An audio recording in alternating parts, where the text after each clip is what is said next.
Assalamualaikum warahmatullahi wabarakatuh.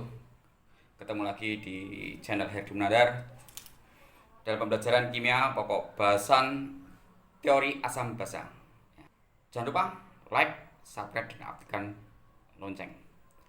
Untuk pembelajaran teori asam basa, kita mengenal ada 3 teori, yaitu teori menurut Arrhenius, yang kedua teori menurut Bronsted-Lowry, yang ketiga menurut Lewis. Yang kita bahas pertama adalah menurut Arrhenius dulu. Arrhenius menyatakan asam, di mana asam ini adalah zat bila dilarutkan dalam air akan melepaskan ion H+. Contohnya HCl melepaskan H+ dan Cl-. Untuk basa, di mana zat di dalam air akan melepaskan ion OH-. Contoh NaOH akan melepaskan ion Na+ dan OH-. Nah, ini untuk teori Arrhenius sudah jelas ya. Untuk teori yang kedua, asam basa menurut Bronsted-Lowry. Di sini penyempurnaan dari teori asam basa menurut Arrhenius, di mana Arrhenius tidak bisa menerangkan adanya air di dalam reaksi ini ya, reaksi asam dan basa. Kan dalam keterangannya HCl misalkan tadi, dia tidak bisa menerangkan airnya itu berfungsi sebagai apa.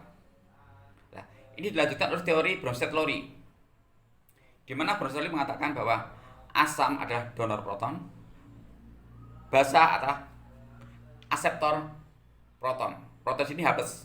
Ya. Contoh misalkan HCl melepaskan H+ dan Cl-, di mana HCl melepaskan H+ dan Cl- menerima, sehingga HCl adalah sebagai asam, Cl- sebagai basa. Nah, di sini kalau kita lihat sebagai contoh, misalkan ada reaksi antara HCl ditambah H2O dihasilkan H3O+ ditambah Cl-. Kita samakan dulu yang sama antara H2O dan H3O+. H2O dan H3O+, di sini H2O akan menjadi H3O+. Supaya sama, karena di sebelah kiri ada 2H, sebelah kanan ada 3H, sehingga sebelah kiri kita tambah H+. Sehingga di mana yang asam, di mana yang basa? H2O bersifat basa, H3O+ bersifat asam. Karena H2O menerima H+, sehingga dia dapat basa. Terus kita lanjutkan yang reaksi antara Cl berubah menjadi Cl-. HCl berubah menjadi Cl-. Supaya sama, Cl- ini ditambah H+, sehingga HCl bersifat asam, Cl- bersifat basa ya. HCl asam, Cl- basa. Sehingga nanti kita hubungkan HCl asam, H2O basa, HCl H3O+ bersifat asam konjugasi, dan Cl- bersifat basa konjugasi ya.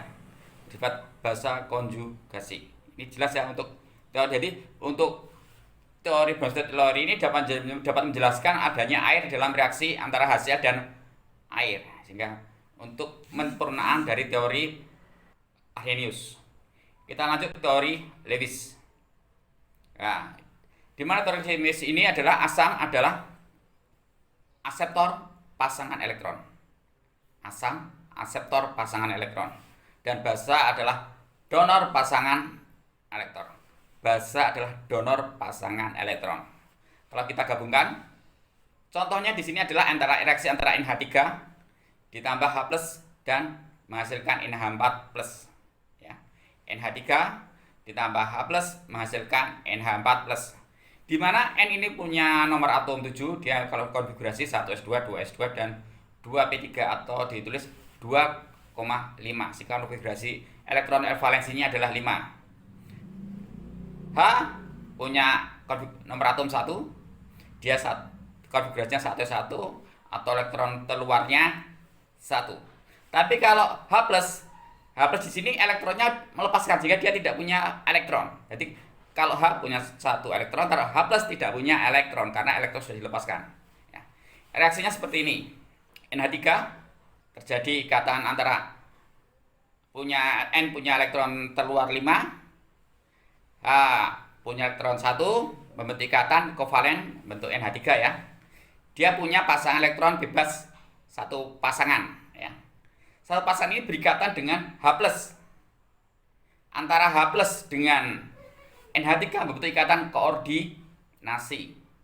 Ikatannya antara N dengan H itu masing-masing kovalen, N dengan H plus koordinasi, sehingga elektron diberikan kepada H plus. Nah, sehingga NH3 bersifat basa, H plus bersifat asam. Ya, di sini ya. Mungkin ini untuk teori asam basa Anda jelas, bisa nanti kalau belum jelas bisa ditanya lagi di blog atau di YouTube. Jangan lupa Anda bisa buat blog saya, blognya munandar8blogspot.com, atau di kanal YouTube Herdi Munandar ya. Saya ulangi untuk blognya munandar8.blogspot.com. Untuk YouTube Herdi Munandar YouTube. Jangan lupa like, subscribe, dan aktifkan lonceng. Terima kasih. Wassalamualaikum warahmatullahi wabarakatuh.